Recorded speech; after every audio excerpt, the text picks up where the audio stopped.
I'd like to call this May 6th meeting to order. Please stand for the Pledge of Allegiance. I pledge allegiance to the flag of the United States of America and to the republic for which it stands, one nation, under God, indivisible, with liberty and justice for all. Thanks to everyone that came out tonight. Does any member of council have a conflict of interest or the appearance of a conflict of interest in regards to any item on the agenda? Mr. Larkin? I do not, Mayor. Mr. Corbett? Negative. Mr. Hargrave? No, I do not. Mr. Positive? No. Mr. Nairn? No, Mayor. All right. Moving on next, amendment and approval of the draft agenda. Does any member of council have anything that needs to be amended? Mr. Mayor, I'd just like to Yes, sir. add under old business number 3, old business number 3, Muni Code 95.07 be introduced. Anyone else have anything? If not, do I have a motion to approve the agenda? So moved. Do I have a second? Second? Any discussion? All in favor? Aye.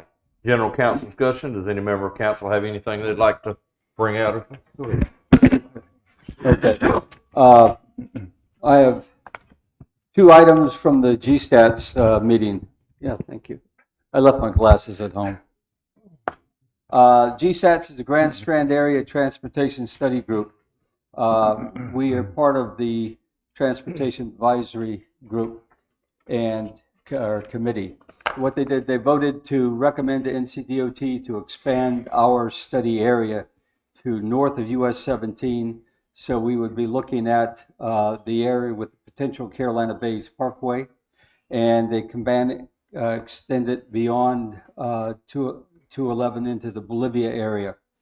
What this does is, if approved by NCDOT, it would give us input for future road improvements and projects for the area.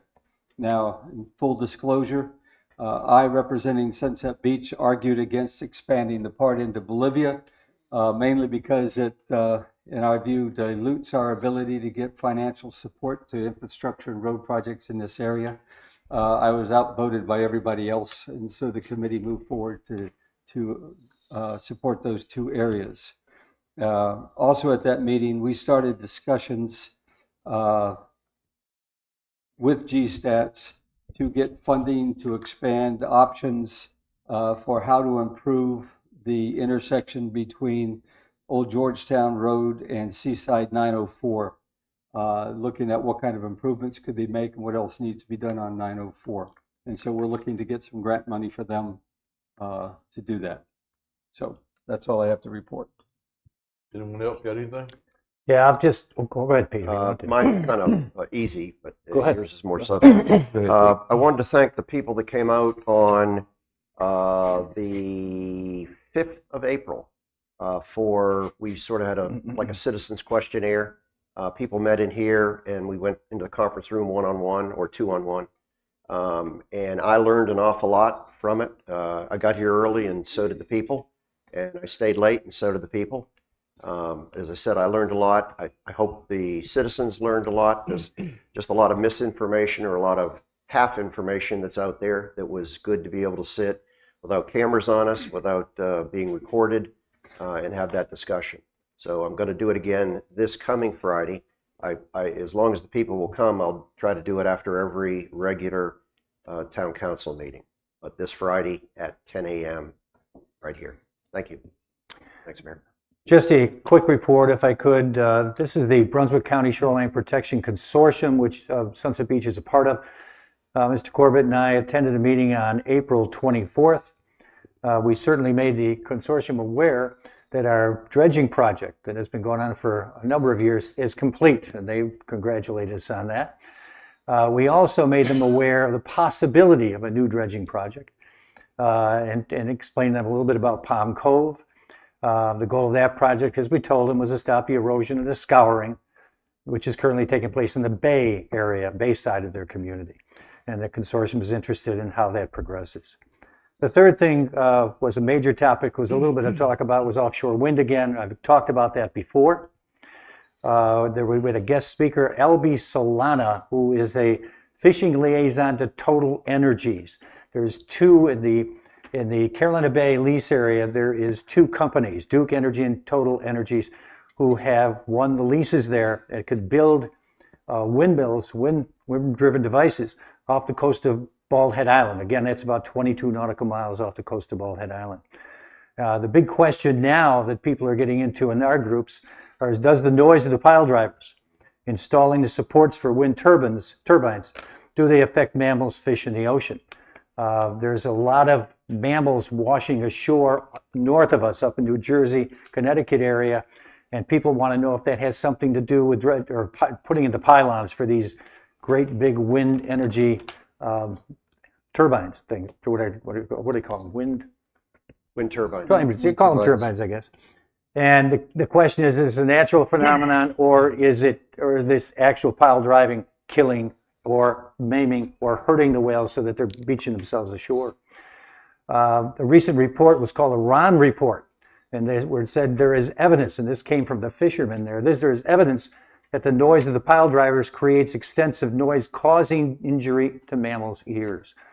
So they're doing autopsies now. There's a lot of questions now, and we just have to wait and see as time goes on what the scientists say, what's happening, what's causing it. Is it natural, or is it the construction of the wind turbines? So that was talked about, debated a little bit. The fourth thing was a report from a lady by the name of Kathleen Riley. She's the executive director of the North Carolina Beach, Inlet, and Waterway Association. That's yet another group that represents the coastline, which is great.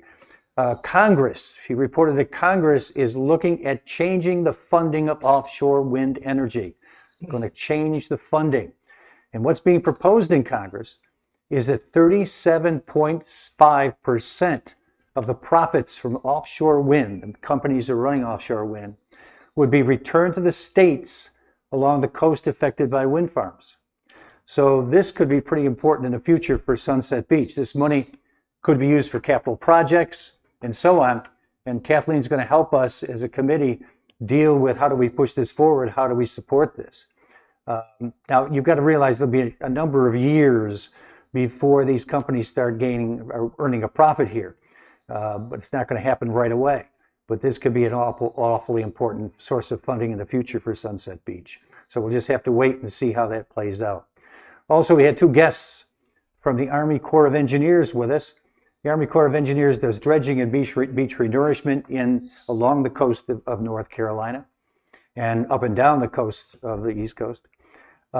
We don't have to worry about beach renourishment, so we don't use them, obviously.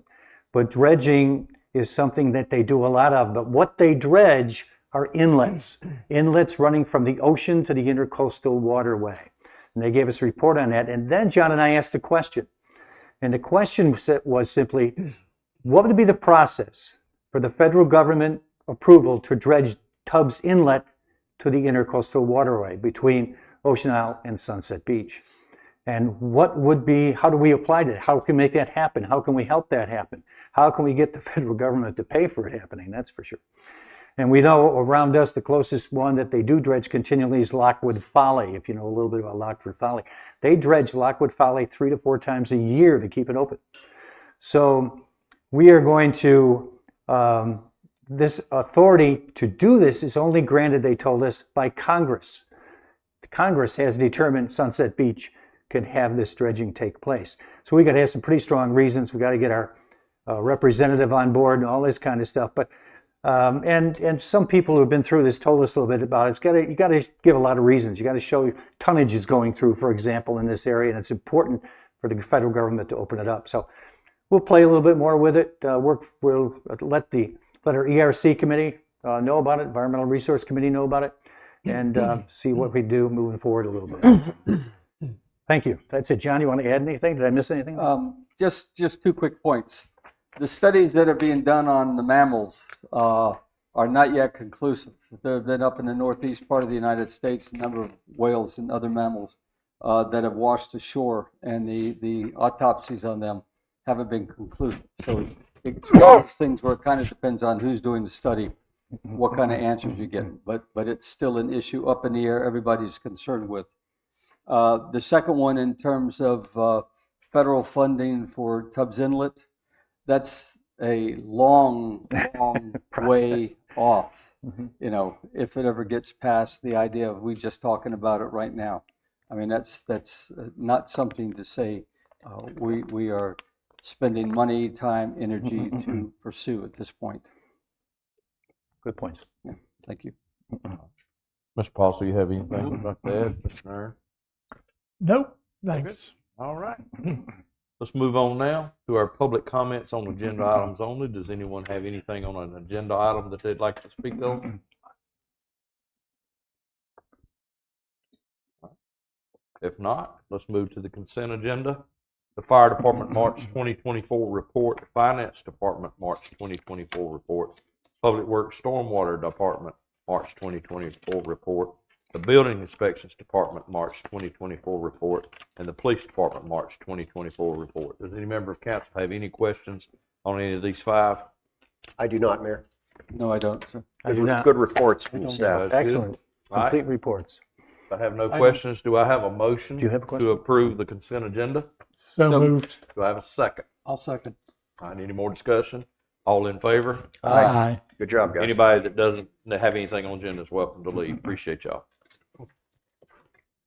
Oh, I just lost. Thank you, John. Now we'll be moving on to our town administrator report, Ms. Anglin. Thank you, Mayor. Just a few things for you tonight. Brunswick Electric has contacted the town about replacing the electric vehicle charging station that is located on the island. It now can charge one vehicle. They are going to put in a two-vehicle charging station. That'll happen a couple of weeks. It'll start, and when it does start, it'll take 2 or 3 days. So that parking lot will be affected a little bit.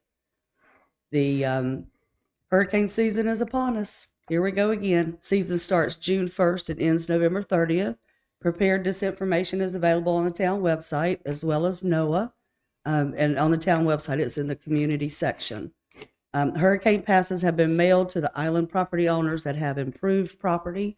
In other words, it's property that's not vacant and just to the island. Sunset Sound Waves concert series begins this month.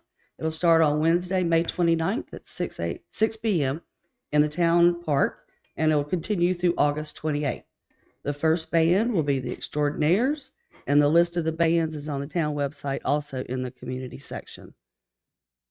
This month, we have applied for 3 grants for 5 different projects.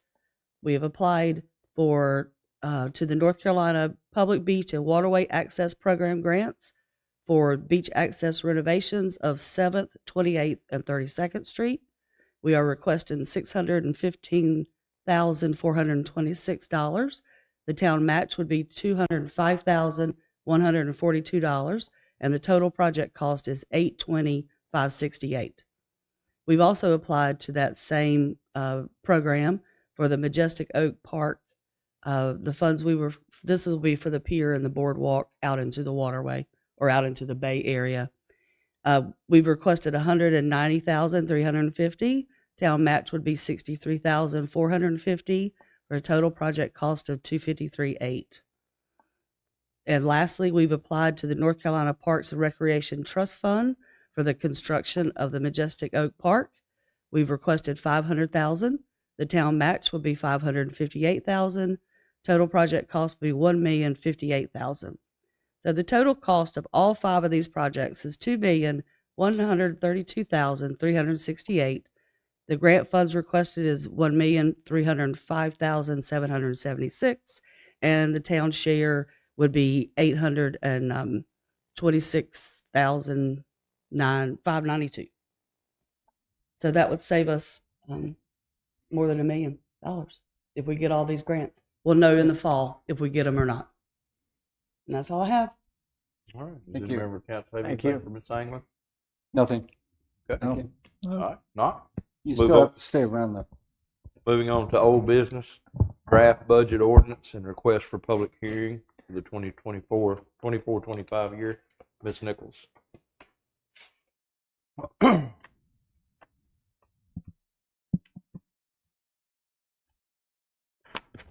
Hi, Tara. What's that? Hey. Sorry, I gotta get this out. So in the packet you have the draft budget ordinance, the budget message, and the budget worksheets. They have all been updated to reflect everything from our previous meeting. Town Council started a series of budget workshops on February 13th.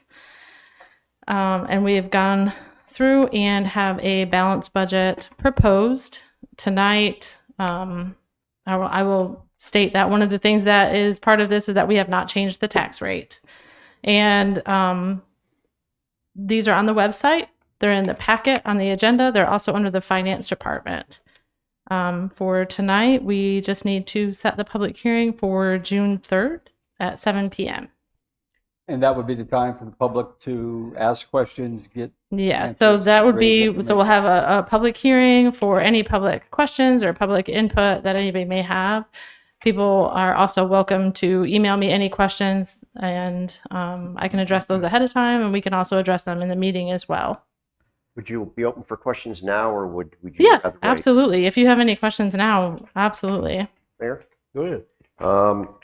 I thought the way you put the budget together was very, very clear. Even I could follow it. So great job. A couple questions I had, and these are on minor things, but minor things can kind of, submarine you. Absolutely. There were two items that I believe we did approve from a council standpoint, but I don't see them on the text portion. Do you have the packet? If I give you a packet page, can you go to it? Yes, Or I have it right here. packet page 31 Okay. for this agenda, for this meeting. In the upper part of it, we talk about items for the police department, items for the fire department. And I noticed two things, and you seem to detail each item, but under the police department, there's a new UTV, and I did not see that listed, but I do see it on what I call the department box sheet. And I updated that too. Okay, but I see it on the department box sheet, but I just didn't see that UTV item in your text on page 31. Okay. And you have it in there as $22,000 on my department box sheet. And do you know what I mean by box sheet? Yeah, what page is that? 20,000. That is packet page 41. So I just want to make so sure I that's have in the the budget. UTV for the fire department, but I missed the one for the police department. Well, they're one of each. Right. That's Okay. yeah. That's Okay, what I'm saying. then I on need the to do same that one as note, well. for the fire department, and it's really not fire department, but the fire department presented it as a part of their package. It comes to public buildings, and it was the carpeting in fire station number 1, which doesn't go out of the fire department's budget. It comes out of buildings and facilities. I didn't see that mentioned on that same packet page 31, but I see it on the box sheet for 41. Yes. So am I correct that both of those are included? They're included in the budget. Okay, good. Yes.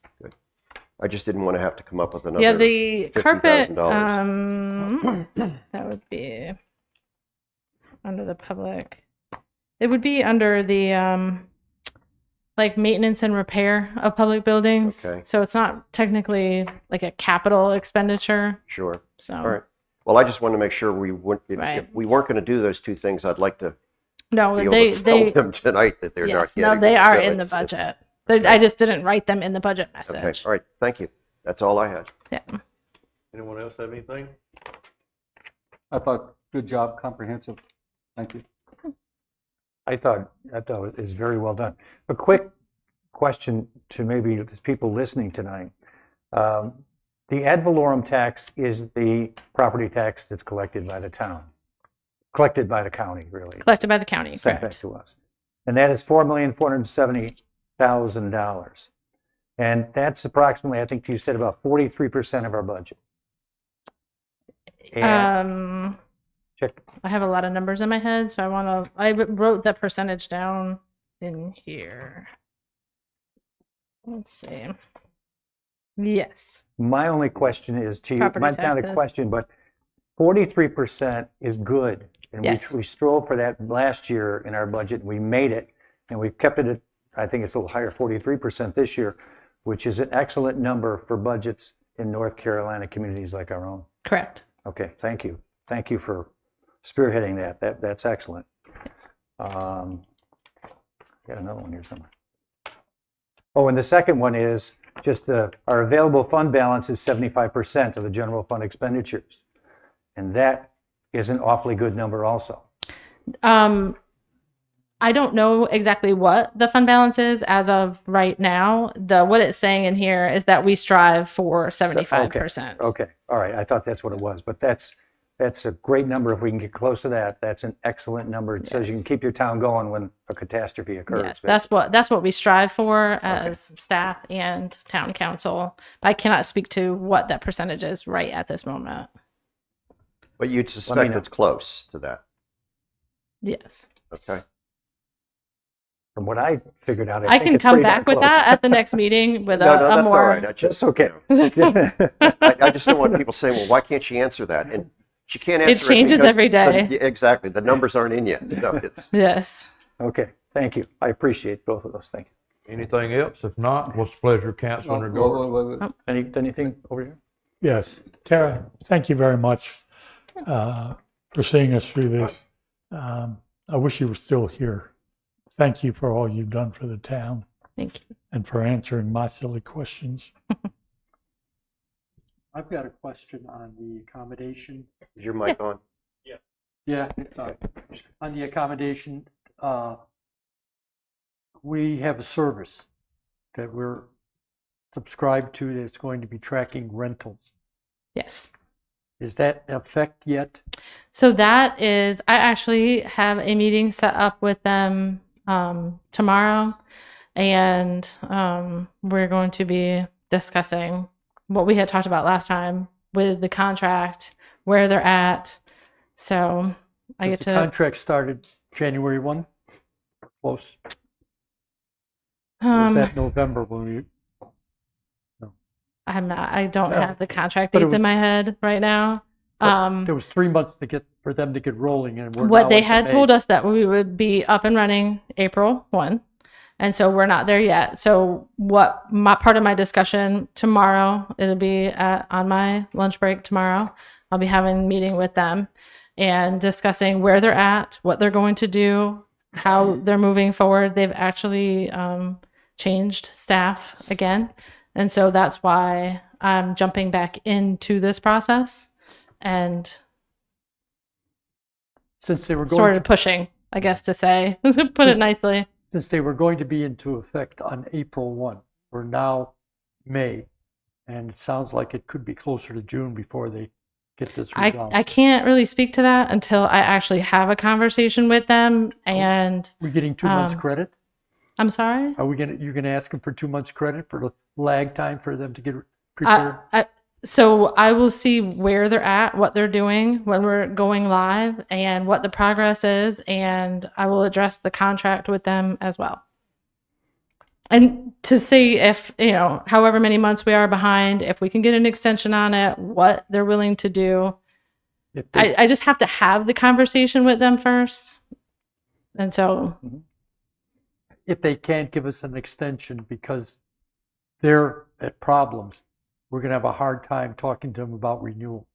right.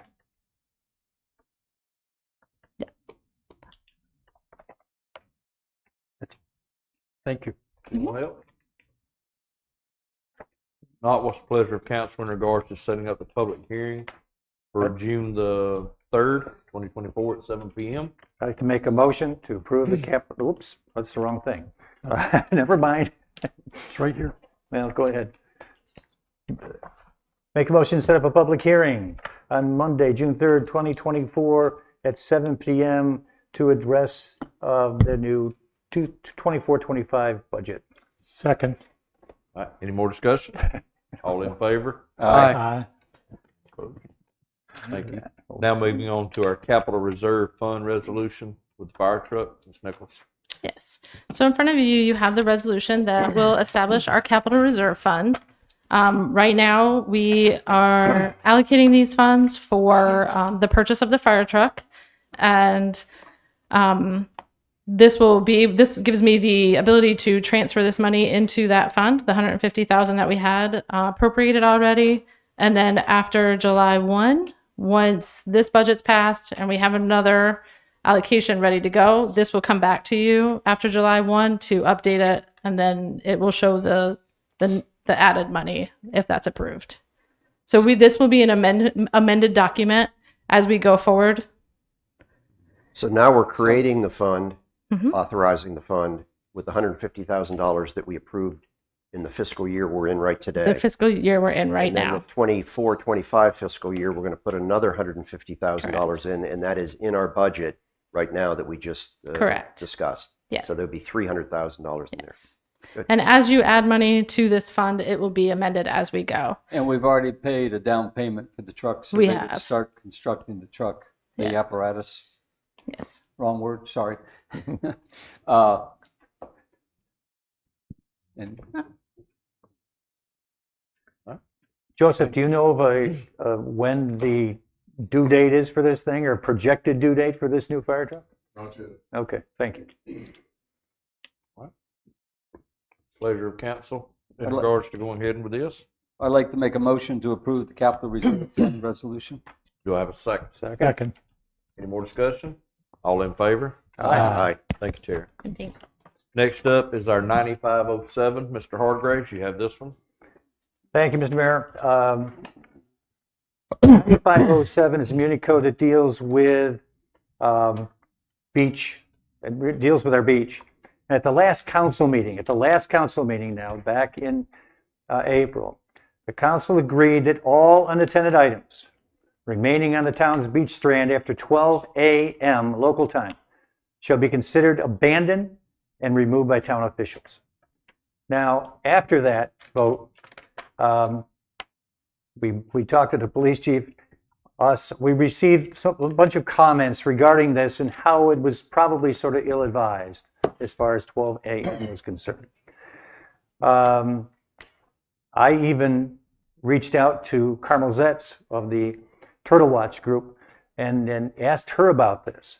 And I am not a night beach person over there, and maybe some of you might be, some of you may not.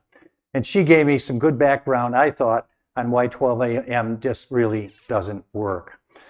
Some of the concerns she brought out are, if we don't get on there to get rid of the extra paraphernalia that's left on the beach, a lot of things can be used, cabanas can be used for partying and all that kind of stuff, create a danger for people walking on the beach at night, especially when the moon is not giving us an awful lot of light. Wind events could cause the paraphernalia to blow around, and finally the objects left on the beach may make it difficult for turtles to find proper location to build nests and so on.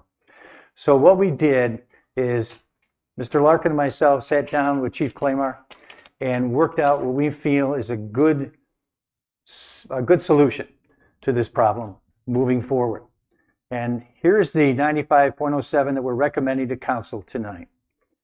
No cabanas, canopies, tents, baby pop-up tents, umbrellas, wind-driven, and other shading devices or recreational items shall be placed, staged, or stored or erected on the town's beaches, beach access walkways, or in Main Street right-of-way before 7 a.m. local time. So nothing can be set up on the beach before 7 a.m. All cabanas, canopies, tents, baby pop-up tents, umbrellas, wind-driven, and other shading devices or recreational items shall be removed from the town's beach strand, walkways, and Main Street right-of-ways by 7 p.m. local time. That's been 7 p.m. has been there for quite a while. Then all canopies, or cabanas, canopies, tents, baby pop-up tents, umbrellas, wind-driven, and other shading devices or recreational items remaining on the town's beach strand, walkways, and Main Street right-of-ways after 7 p.m. local time shall be considered abandoned and may be removed by the town officials and become property of the town for its disposal in its sole discretion as allowed by law. So again, we spent some time working with the chief on this. We agreed that this would be moving forward something we could live with. It would certainly take away a lot of the concerns our citizens had. And the chief has indicated that he'd probably want to use civilian code enforcement officer, one civilian code officer, to probably come on after 7 p.m. and to clear the beach of the paraphernalia. And then his officers have to make a pass on the beach at night, overnight. And so they would double check what the work that was done. And so by the morning, we would have any leftover paraphernalia along the garbage cans along the beach. And so they'd be picked up by Public Works. So we think that's a workable solution. We think it would work in the future. Peter, do you have anything to add to that? I do not, Mike. Thank you. Okay. All right, any other Just a comment, that satisfies a number of the concerns that people raised with me also. So it was a big issue, keeping all the stuff up there until midnight. I'm going to ask a silly question. Or maybe not. Since we've got a code enforcement officer coming in at 7 p.m. to check the beach, we're going to have to pay him, especially if he starts in the morning and works through the day. That means there's extra hours added to it. Is that money coming out of the accommodation tax to pay for it? We I don't know didn't. the answer to that, but as We Lisa's saying, we did not discuss that. And remember, everything we do up here, just like, it took 1 month for us to change that rule and make it hopefully better. We're going to look now and see if this works. We're going to get with the chief on this. He's going to have his people keep some notes, records, so we know if it's successful or not. And we've got to find a way to fund it, obviously. But according to the accommodation tax, I believe anything to do with the beach, we can use the money out of that. And there's $168,000 being carried over. Yeah. If it's $5,000 for the year or 10, Yeah. it's not going to dent that fund. We can much make at all. we can make a budget transfer to do that. Yes. Yes. And it is an appropriate use of the accommodation tax. Yes. So that's good. Yes. I'd like to make a motion then Go ahead. to accept the amended code 95.073E as just read. Do I have a second? Second. Any more discussion? All in favor? Aye. Any opposed? All right. Moving on next, new business. The NCDOT resolution, 12th Street Crossway request. Mr. Graham? Mayor, Council, I had a citizen to contact me requesting about a side crosswalk around 12th Street. I contacted DOT about this. I know back when we paved or widened Main Street out and we asked for additional sidewalk crosswalks at that time, we were denied. We only could do 3rd and one at 1616 East Main Street. What I had went back to DOT with this and told them the history, and they said, yeah, that's too far. They're too far apart. They could see the additional sidewalk, or additional crosswalk around 12th Street. so they now have said yes. Yes, they've come back now and said yes. They could see that. And so we'll have to put up the sign? Yes. Okay. Well, they would supply the sign. The signs are out there now with the pedestrian crossing. Yes, they put them up. Do they paint the lines? Yes. Dustin, if those signs or crosswalks certainly wouldn't cause a problem, but if those signs created any interference with larger vehicles getting through, like trash trucks or UPS or FedEx, or has any reports come in just to tell you that that is an issue? Not that I know of. I've had no issues or heard of any issues. You want a motion for this one, Lisa, too? All right, pleasure of council in regards to the crosswalk addition, reaching out to the North Carolina DOT. I'd like to make a motion to approve the attached resolution. All right. Do I have a second? Second. Any more discussion? All in favor? Aye. Thank you. Thank Thank you, you. Dustin. Next up, proclamation for the Tourette Syndrome Awareness Month. Proclamation May the 15th through June the 15th for Tourette's Syndrome Awareness Month. Does council have any things in regards to this? If not, we would be looking to move on with this. I have a quick question. Go ahead. Lisa, does approving these resolutions, even though they don't cost us anything, is there any negative impact on the town when we approve these resolutions, designating a day, a week, or a month? No, sir. And this is a proclamation, so we're just proclaiming. Okay. What's the pleasure of council? I have a motion. Go ahead. I move that we approve the proclamation. Do I have a second? I'll second it. Any more discussions? All in favor? Aye. Next up is our disposition of directives. We'll be having the budget will be for the June the 3rd. Does any member of council have anything else that needs to be put on here? Do we need to put special meeting with Logan Homes? No, because you called that one in a meeting. Okay. Anyone have anything else? I do If not, we'll move on to the public comments. If anybody has any public comments in regards to anything, you now have the floor.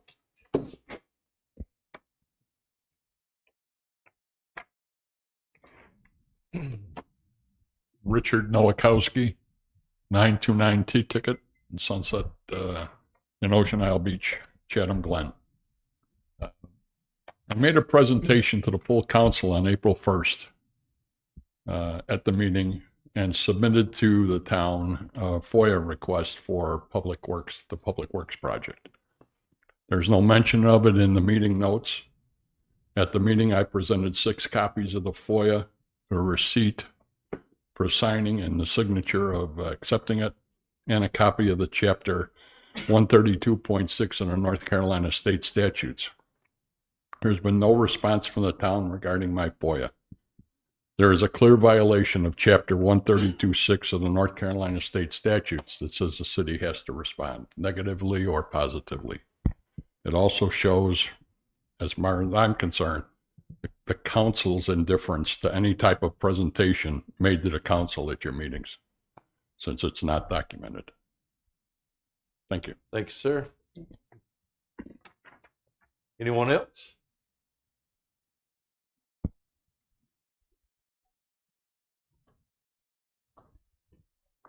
Put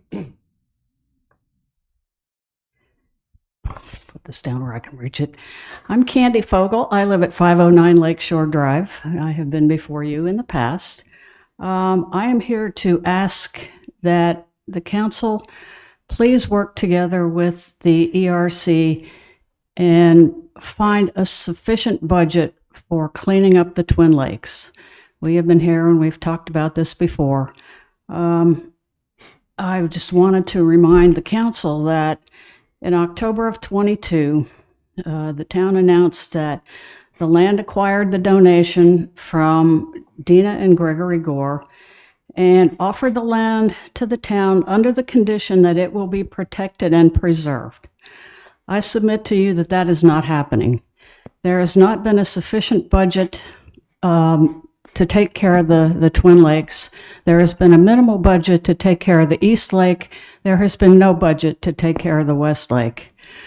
If you haven't been over there and looked at it lately, I suggest you try and make a quick trip over and take a look at it, because both of the lakes are in terrible shape.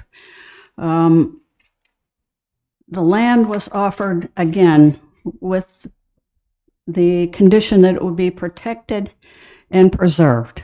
It's not being either one of those.